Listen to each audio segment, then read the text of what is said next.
சுட்டெரிக்கும் வெப்பம், தவிக்கும் மக்கள். கொதிநிலைக்கு காரணம் என்ன? கடந்த சில நாட்களாக தமிழகத்தில் நிலவும் வெப்பம் மக்களை வீடுகளிலேயே முடங்கும் நிலையை ஏற்படுத்திவிட்டது. நாடு முழுவதும் முன்பு எப்போதும் இல்லாத அளவிலான வெப்பத்தின் கடுமையை நாம் உணர்ந்து வருகிறோம். ஆந்திரா, ஒடிசா, மத்திய பிரதேசம், குஜராத், பீகார், ஜார்க்கண்ட் மாநிலங்களில் 20 நாட்களுக்கு வெப்ப அலை வீசும் என எச்சரிக்கப்பட்டுள்ளது. இம்முறை தமிழகத்திலும் சில மாவட்டங்களில் வெப்பம் முன்கூட்டியே 100 டிகிரி ஃபாரன்ஹீட்டை தாண்டியது. இந்தியாவிலேயே வெப்பம் அதிகம் நிலவிய மாவட்டங்கள் பட்டியலில் ஈரோடு 3வது இடத்தை பிடித்தது. கடந்த 24ஆம் தேதி ஆந்திராவின் அனந்தபூரில் 110.3 டிகிரி ஃபாரன்ஹீட் வெப்பம் பதிவானது. ஒடிசாவின் புவனேஸ்வர், ஆந்திராவின் கடப்பாவில் 108.14 டிகிரி ஃபாரன்ஹீட் வெப்பம் நிலவியது. ஈரோட்டில் 109 டிகிரி பதிவானது. இதேபோல் சேலம், தருமபுரி, திருத்தணி, வேலூர், கோவை, திருப்பத்தூர், திருச்சி, நாமக்கல், மதுரை உள்ளிட்ட பகுதிகளில் வெப்பம் சதமடித்து வருகிறது. தென் மாவட்டங்களில் மழைக்கான வாய்ப்பு தென்பட்ட போதிலும் தமிழகத்தின் வட மற்றும் உள் மாவட்டங்களில் அடுத்தடுத்த நாள்களில் வெப்ப அலை வீசும் என்று வானிலை மையம் எச்சரித்துள்ளது. கோடை வெப்பம் உக்கிரத்தை காட்டி வரும் நிலையில் மக்கள் மிகவும் அல்லல் பட்டு வருகின்றனர்.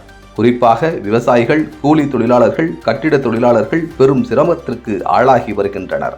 அதிக வெப்பம் காரணமாக ஒருவகையான மயக்கம், கண்ணெரிச்சல், வியர்வை, மூச்சு திணறல், தோல் சம்பந்தப்பட்ட பிரச்சனை போன்ற அசௌகரியங்கள் ஏற்பட வாய்ப்புள்ளதாக கூறும் மருத்துவர்கள் அவற்றை தவிர்க்க அடிக்கடி தண்ணீர் குடிக்க வேண்டும் என்றும், மோர், இளநீர், நீர்ச்சத்துள்ள பழங்களை உட்கொள்ள வேண்டும் என்றும் அறிவுறுத்துகின்றனர்.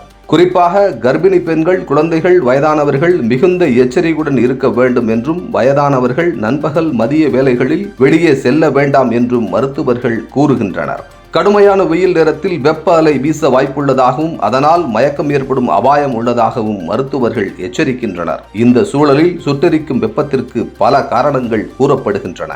இயற்கை மாற்றங்களை காட்டிலும் மனிதர்களாகிய நாம் விளைவிக்கும் தீங்குகள் தான் அதிக காரணங்களாக அமைந்து விடுகின்றன. வாகனங்களின் புகைமூட்டம், பல்லாயிரக்கணக்கான மரங்களை வெட்டி சாய்த்தது, கணக்கற்ற கான்கிரீட் கட்டிடங்கள், அளவுக்கு அதிகமான குளிர்பதன சாதனங்களின் பயன்பாடு போன்றவற்றால் இந்த பிரபஞ்சத்தின் சூழல் முற்றிலும் மாற்றமடைந்துள்ளது. அதற்கான விலையை நாம் தற்போது கொடுத்து வருகின்றோம். சூழலியல் வல்லுநர்கள் கொடுக்கும் எச்சரிக்கைகளை அரசுகள் எந்த அளவுக்கு ஆக்கப்பூர்வமாக உள்வாங்கி அதற்கான நடவடிக்கைகளை மேற்கொள்கின்றன என்பதும் இங்கு குறிப்பிடப்பட வேண்டிய ஒன்று.